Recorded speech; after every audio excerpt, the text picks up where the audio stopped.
आप सभी को नवरात्रि की हार्दिक शुभकामनाएं। आशा करती हूँ आप सब बहुत अच्छे होंगे और आप लोगों ने भी फास्ट रखा है। मेरा तो 9 दिन का फास्ट है। इधर मेरी हो गई है शाम की पूजा की थाली, देखो रेडी। पहले मैंने माता रानी के लिए भोग तैयार कर लिया है, फिर देखो अभी मैं जला रही हूँ दिए। मैं भोग कभी भी ऐसे नहीं रखती हूँ, केले और सेब को ऐसे नहीं रखती हूँ। मैं हमेशा माता रानी को काट के ही भोग लगाती हूँ। जैसे हम लोग खाते हैं ऐसे ही मैं माता रानी को, भगवान जी को हमेशा भोग लगाती हूँ। ये नहीं है कि नवरात्रि है, नवरात्रि में मैं हमेशा ही काट के उनको अपने हाथ से ही खिलाती हूँ। पूजा होने के बाद, मंदिर में भोग लगाने के बाद फिर मैं आ गई थी तुलसी माता के पास। तुलसी माता को जोत दीप लगा के और आशीर्वाद लेके मैं आ गई हूँ। देखो इधर मेन गेट पे बोलते हैं कि मेन गेट पे हमेशा हमें दिया लगाना चाहिए, क्योंकि लक्ष्मी यहाँ से ही प्रवेश करती है। जिसके घर की मेन गेट पर मतलब ये होती है ना, रोशनी होती है, तो बोलते हैं लक्ष्मी माता बहुत अच्छे से प्रवेश करती है। आई होप मेरी पूजा आपको बहुत ज़्यादा पसंद आई होगी। पूजा करने के बाद मैं आ गई थी अंदर आने के बाद कार्तिक आर्यव को देखा तो जमीन पे बैठ के कैसे खा रहे हैं।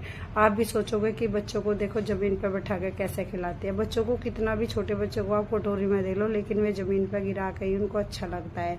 जमीन का और बच्चों का तो एक नाता ही होता है। जैसे माँ है ना, बोलते हैं जमीन को तो माँ है, और माँ के ऊपर बैठ कर ऐसे खाते हैं तो बच्चा मतलब ज़्यादा ही मतलब एनर्जी उनको मिलती है।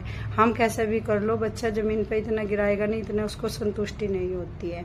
इधर बेटी ने छील दिए थे आलू और पीस दी थी हरी मिर्ची। मैंने भी जल्दी से आकर देखो कर दी है भुजिया की तैयारी।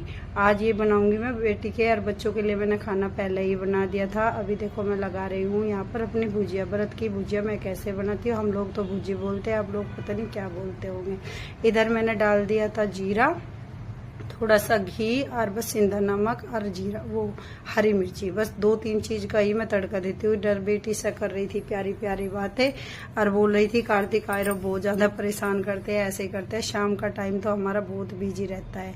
फिर जल्दी से देखो मैंने कर दिया भुजिया। आपको कैसी लग रही है, उम्मीद करती हूँ आप सब बहुत अच्छे हो। सबसे पहले थाली मैंने लगाई माता रानी के लिए।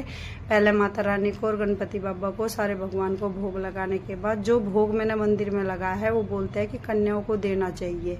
ये दे दिया था मैंने बेटी को भोग और फिर मैं लेके बैठ गई थी। बेटी को इतनी पसंद है ना दोस्तों भुजी कि इसके आगे तो वह रोटी भी नहीं खाएगी। बोली मम्मी आज मैं रोटी नहीं खाऊंगी, ये तो इसके बहुत ज्यादा मन पसंद है।